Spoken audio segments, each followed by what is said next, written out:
Discuss the term femininity. Do it plays a significant role in shaping gender roles in everyday life. So, femininity refers to the collection of traits, behaviors, role, and expectations that a given society associates with the woman and girls. These can include qualities such as gentleness, emotional sensitivity, nurturing behavior, modesty, beauty consciousness, and cooperation. However, femininity is not a biological attribute, it is a socially constructed concept that varies across cultures, communities, and the historical periods. What count as feminine in one society may not hold the same meaning in the another. Therefore, femininity must be uh, is understood as a product of social norms that influence how women are expected to behave in everyday life. Community plays a significant role in shaping gender roles because it sets the standards that women are expected to follow from a very early age. For example, girls are often encouraged to play with dolls, wear soft colors, and engage in activities that develop nurturing qualities. Boys, on the other hand, are pushed towards sports, competition, or physical demanding activities.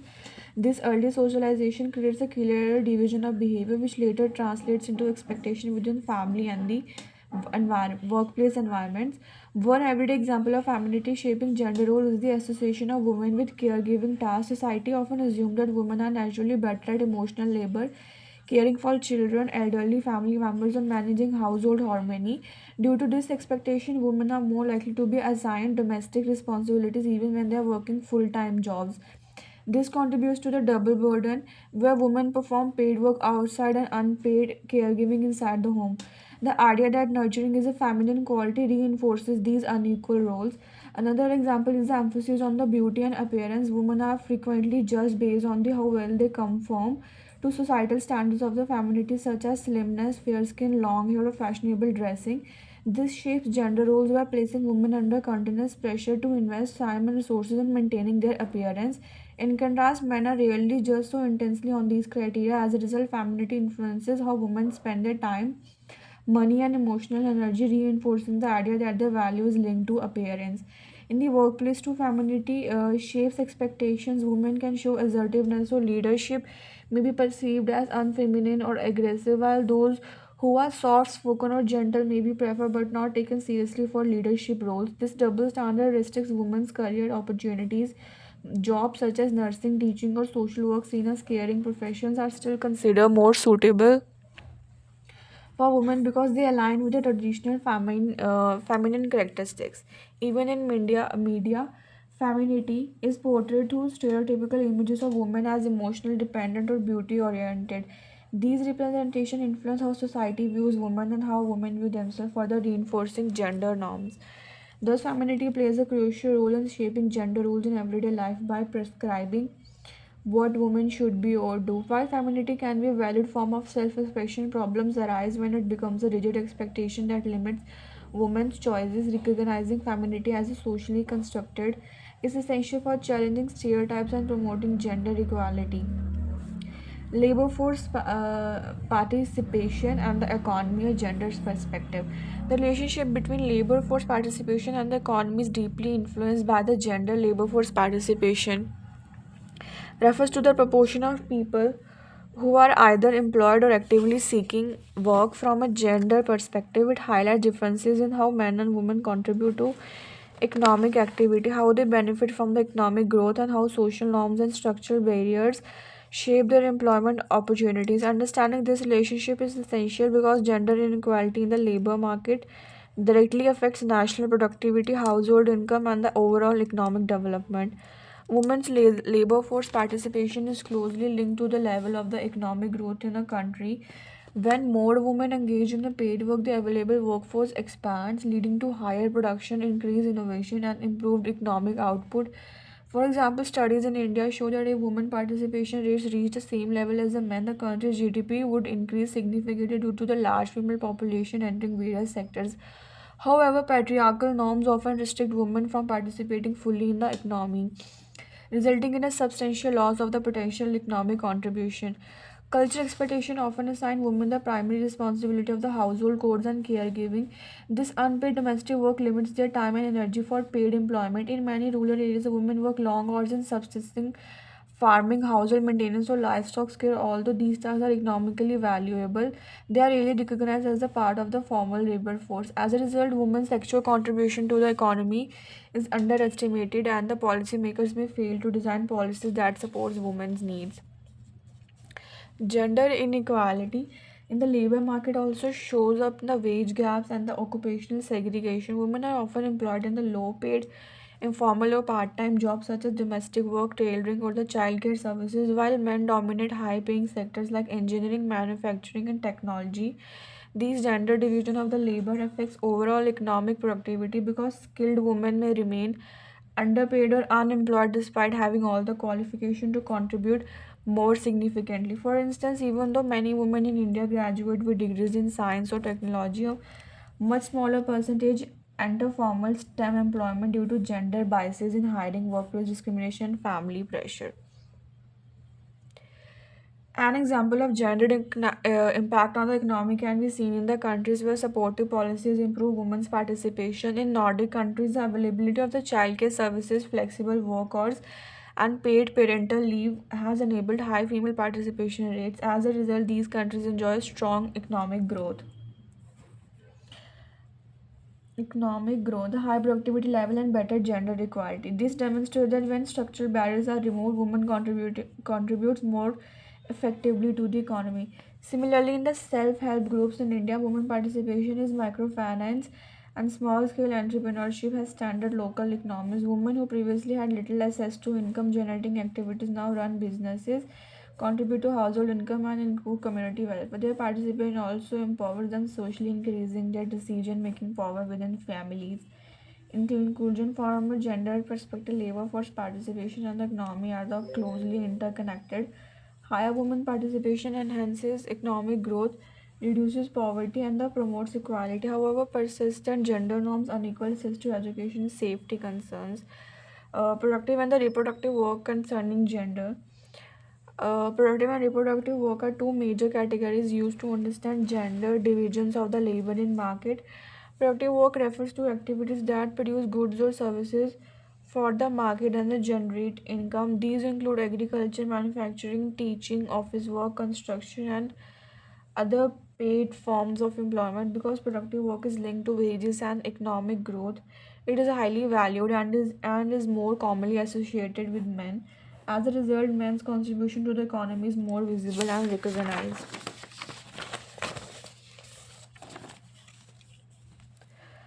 On the other hand, reproductive work includes all the activities that maintain and sustain the household and the family. This involves cooking, cleaning, washing, childcare,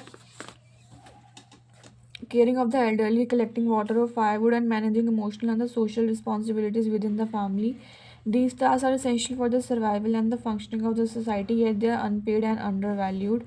Traditional reproductive work has been considered the natural responsibility of women, reinforcing gender stereotypes and limiting women's opportunities in the paid employment. The gender nature of the productive and reproductive work creates inequality. Women often carry the double burden of performing unpaid household work while also engaging in paid work outside the home. This reduces their time, energy, and access to better jobs or promotion. It also leads to the underestimation of the woman's economic contribution since reproductive work is not counted in official labor statistics.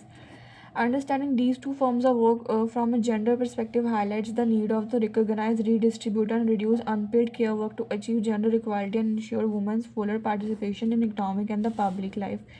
Sexual harassment at workplace. Sexual harassment at the workplace refers to any unwelcome physical, verbal, or non-verbal conduct of a sexual nature that creates an unsafe, hostile, or intimidating work environment. It includes inappropriate touching, sexual comment, demands for sexual favors, displaying obscene material, or behavior that violates a person's dignity. In India, the POSH Act 2013, that is the Prevention of the Sexual Harassment of Women at Workplace, legally defines sexual harassment and mandates internal committees in the workplace to ensure safety and redressal. Sexual harassment is rooted in gender inequality and power imbalance. Women, especially those in the subordinate positions, face higher vulnerability due to fear of job loss, victim blaming, or lack of support. This not only affects their mental and the emotional well being but also impacts productivity, job satisfaction, and participation in the workforce. One of the most significant cases related to workplace sexual harassment in India is the Vishakha case.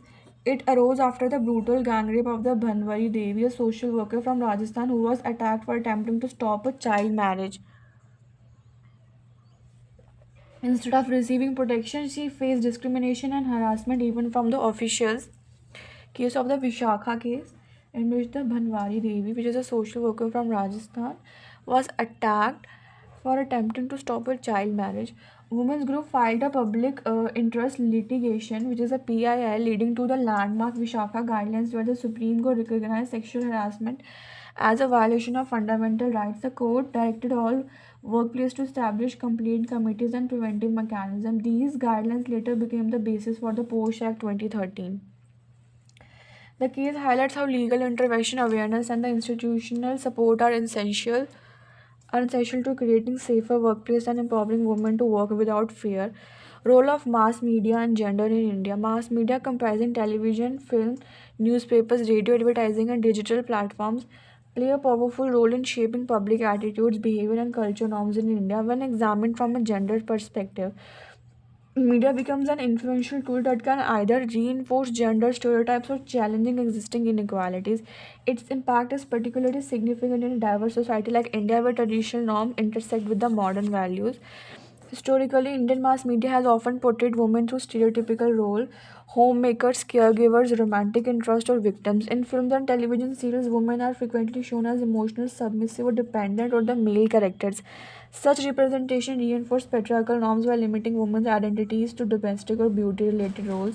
For example, popular television soaps often focus on idol Bahu who sacrifices her desire for family harmony, shaping viewer expectation for women in life. Advertising also plays a significant role in reinforcing gender norms. Many ads portray women as responsible for cleaning, cooking, childcare, and maintaining beauty, while men are shown as decision makers, financial providers, or tech savvy individuals. These subtle messages naturalize the gender division of the labor, influencing how society evaluates men's and women's role within households and the workplaces. However, mass media in India is not entirely regressive. Over the year, print, electronic, and digital media have increasingly highlighted issues related to gender equality. News channels and newspapers regularly cover topics such as gender based violence, workplace harassment, declining female labor force participation, and women's achievements in politics, sports, science, and business. Such coverage helps generate awareness and encourages public discussion around the gender justice. Cinema has also experienced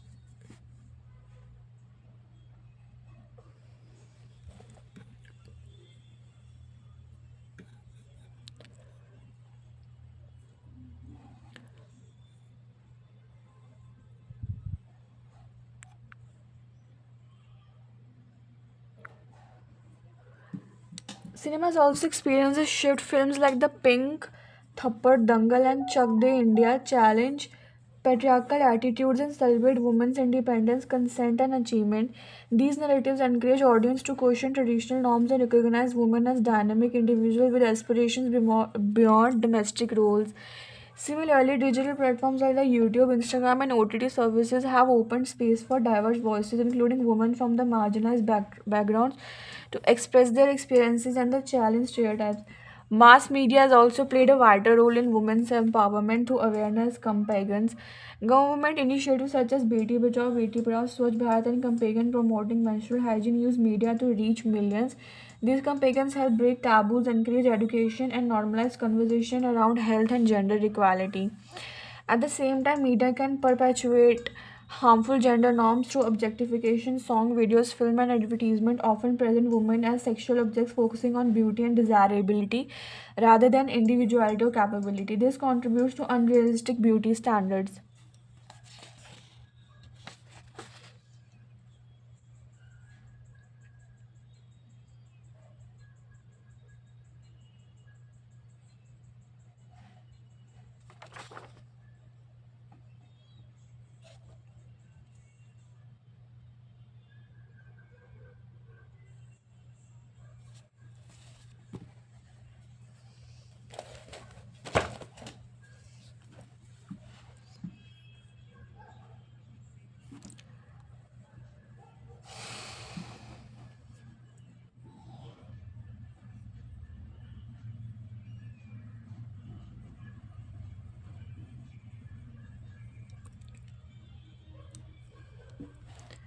Beauty standards.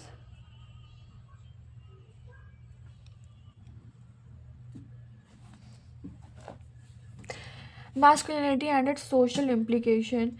Masculinity refers to the set of attributes, behaviors, role, and expectation that a given society associated with the men and boys. Like femininity, masculinity is not inherently biological but socially constructed, meaning it is shaped by culture, historical, and social context. The concept of masculinity influences how men are expected to behave, express emotion, participate in family and community life, and navigate work and social environment. Understanding masculinity is crucial for examining gender, relation, power dynamics, and social inequalities.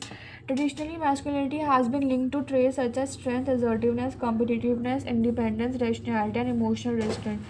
Boys are socialized from a young age to embody these qualities through parental guidance, schooling, peer groups, and media influence. For example, boys are often encouraged to play sports, take risks, and avoid familiar activities like cooking, dancing, or openly expressing vulnerability. These social expectations create a rigid framework within the which men are judged, limiting their emotional expression and shaping their relationships with the others. Masculinity plays a central role in the reinforcing gender hierarchy. Society often valorizes men who conform to dominant masculine ideals, linking them with the leadership, authority, and control. Conversely, men who do not conform may face ridicule, marginalization, or social exclusion. For instance, a man who prioritizes caregiving, emotional labor, or domestic responsibilities may be labeled as a weak or unmanly. Such pressure not only affect the individual behavior but also reinforce patriarchal structures. When men occupy position of power in family, workplace, and politics, while women are relegated to subordinate roles. This is impact of masculinity is evident in workplace dynamics and public life. Stereotypical masculine traits such as competitiveness and risk-taking care are often rewarded in professional contexts, whereas the collaborative or empathic behavior can be undervalued. In extreme cases, adherence to the dominant masculine ideals can contribute to toxic behavior, including aggression, harassment, and domination over others. Toxic masculinity, a concept widely discussed in the gender studies, describe forms of the masculinity that are harmful to both men and women, perpetuating violence, inequality, and the emotional expression. Media and popular culture play a crucial role in shaping and reinforcing masculine forms. Film, advertisement, and social media often depict men as strong, fearless, and emotional stoic, sending subtle messages about the ideal men. Celebrities, athletes, and public figures are celebrated when they embody these traits, while alternative expressions of the masculinity remain marginalized. However, contemporary media has also started to showcase diverse masculinities, highlighting men who challenge status by embracing caregiving, emotional openness, and traditional careers.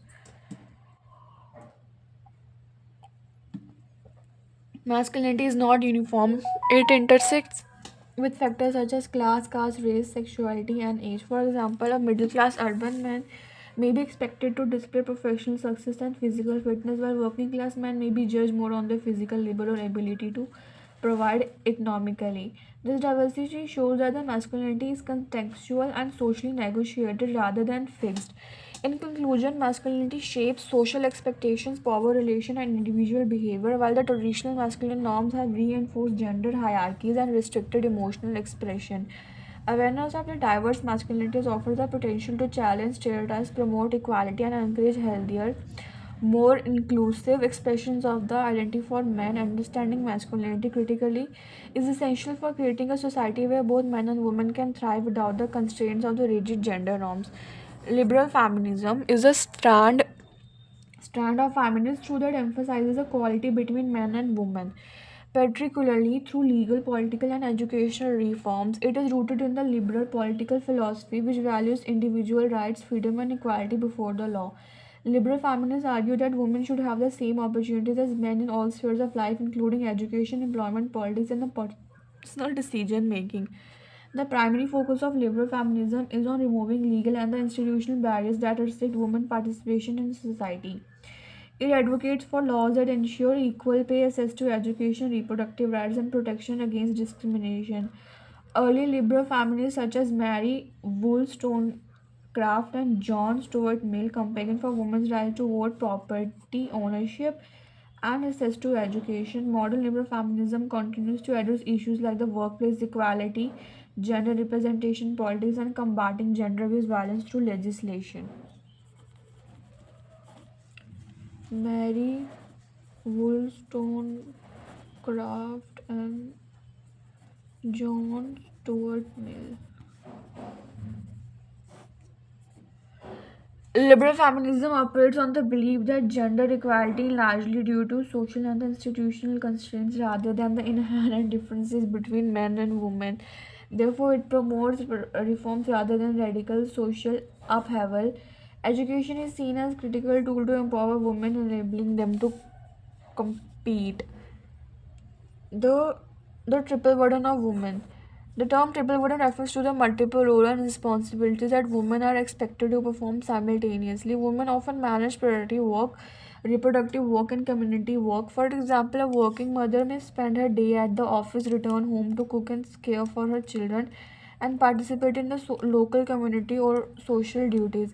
This triple burden places immense physical, emotional, and the mental stress on women, limiting their personal time, career growth, and the social mobility, while society often underestimates their contribution.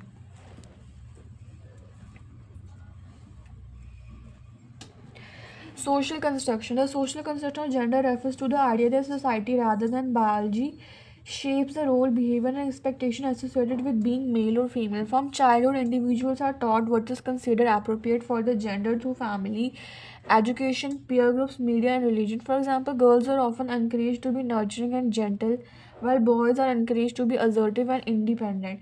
These norms vary across cultures and time periods, showing that gender is not fixed.